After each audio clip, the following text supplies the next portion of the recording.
Hi guys, this is Engineer HLDC and for this video, we will try to solve this problem. So sabi dito guys, an engineer designed three gears as shown. So what is the measure of angle theta?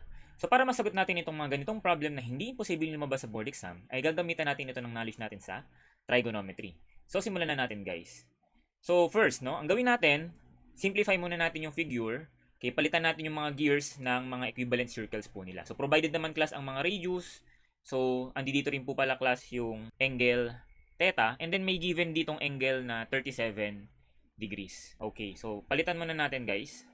So, sa taas, okay, gawin muna natin siyang halimbawa red na circle. Okay, and itong nasa left side gawin nating blue na circle and itong nasa right side gawin nating green na circle. So, what we can observe here is yung red na circle is tangent po siya sa blue and yung red is also tangent sa green. Pero, yung blue at green ay hindi po sila tangent, no? So, ibig sabihin, hindi po sila nagdikit. May gap po dito.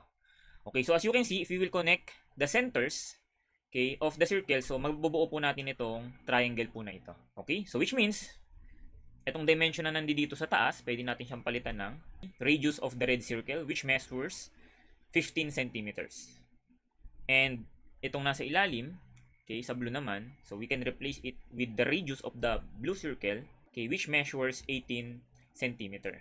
Okay, which means yung total length po niya, okay, may be replaced as 33 centimeters, no? So we can do that on the other side here. So this is also the radius of the red, while ito radius ng green. So palitan natin. So this is 15, okay, this is 22.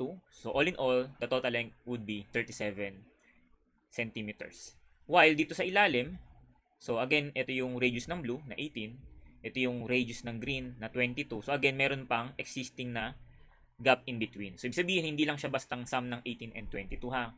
So pero, pwede natin siyang i-close using this side and wag na lang natin lagyan ng dimension. Okay? So what we can see here is, sa triangle, meron na tayong two sides na provided, no? This and this. And then this 33 is opposite to this 37 degrees. Ito namang theta, opposite siya dito sa unknown side na to. So, parang hindi siya yung appropriate na gamitin. So, pwede natin gawin is utilize natin itong 37 and then let us use yung angle opposite to it, which is this. Kaso, sir, walang pangalan. So, kung walang pangalan, edi pangalanan natin as, for example, alpha. Alright. So, dito na class papasok yung knowledge natin sa trigonometry. No? Specifically, yung pag-a-analyze natin ng mga oblique triangles. So, kapag oblique triangles, meron tayong dalawang sikat na law. That is yung cosine law and sine law. So, ang best law na gamitin dito if you are provided with two sides and given din yung mga angles opposite to them ay sine law. Alright? I-review natin class ang sine law. So, how do we use sine law? So, say for example, we have here an oblique triangle. Okay? And then, pangalanan natin yung interior angles as angles A, B, and C. So, practicein lang natin class, no? So, kapag ito ay angle A, so ang common practice natin, yung side opposite to it, which is this one, papangalanan natin siya class as side A. And we usually denote it with small letter, no? So, small letter A. Next, if this is yung angle B natin, so ito yung opposite to B, so pangalanan natin siya as side B. And if this is our angle C, so opposite to it would be this, so side C. So, using sine law, remember nyo class, we have A over sine A is equal to B over sine B is equal to C over sine C. So, we can use, again, yung original figure natin dito. So, yung 33, opposite sa 37 degrees. So, we may write it as 33 over sine 37 degrees. So, it is similar to the ratio of, so itong 37 opposite to the alpha. Alright, so we can write it as 37 over the sine of alpha. So, ang target natin dito guys ay isolve si alpha. So, usually ang gagawin ni student kapag may ganyan na, one equation with one unknown, shift solve no, sa calculator. Pero class, take note, it is very important na kapag ang hinahanap ay may kinalaman sa angle, I do not recommend class na mag-shift solve. Kasi kapag nag-shift solve kasi, ang possible kasi niyan class, lalo na kapag angle lang hinahanap, ay yung ibang values ng angle na suitable sa equation yung mahanap nyo. So pag angles kasi class, meron tayong tinatawag na coterminal angle, so maraming possible answer.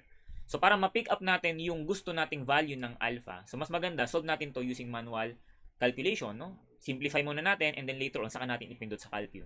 So what we can do is, dahil nasa ilalim yung unknown, so ang gawin natin, cross multiply muna natin, no? So yung denominator on both sides, i-cross multiply natin on the opposite side ng equation. So something like this. So we may write it now as 33 sine of alpha is equal to the 37 sine of 37 degrees. So para ma-isolate natin totally si alpha, so gawin natin, tanggalin natin yung 33 by multiplying both sides with 1 over 33. So we will have now sine of alpha equals 37 over 33 sine of 37 degrees. So para ma-solve yung alpha, again sir, ang gagawin ko, shift solve po ba ulit? Hindi po, no? Ang gawin natin, i-totally isolate natin si alpha by taking the arc sine of both sides, no? So arc sine natin, both sides. Okay, so if you know class, the arc sine of sine, so parang magka-cancel out po siya. So matitira dito sa left hand side is yung alpha. Okay? So dito naman sa right side, so ito, pwede nyo na itong ipindot sa calcu, no? So mayroong mga button sa calcu, equivalent to the arc sine, and then yan, pindutin nyo lang po ng buo. So ang lalabas na value sa calcu ay 42.44 degrees. Alright? Pero baka mapasarap ka, no? Halimbawa may choices yung exam, nasa choices ang 42.44 degrees, this is not yet the answer. Why? Kasi alpha pa lang po ito. So again, ang original tinatanong ay si theta. So what's next? So next thing to know about triangle is yung sum of interior angle. So ang sum ng interior angle ng triangle class ay 180 degrees. So halimbawang dito yan, referring tayo dito, so we may write it as the A plus B plus C should be 180.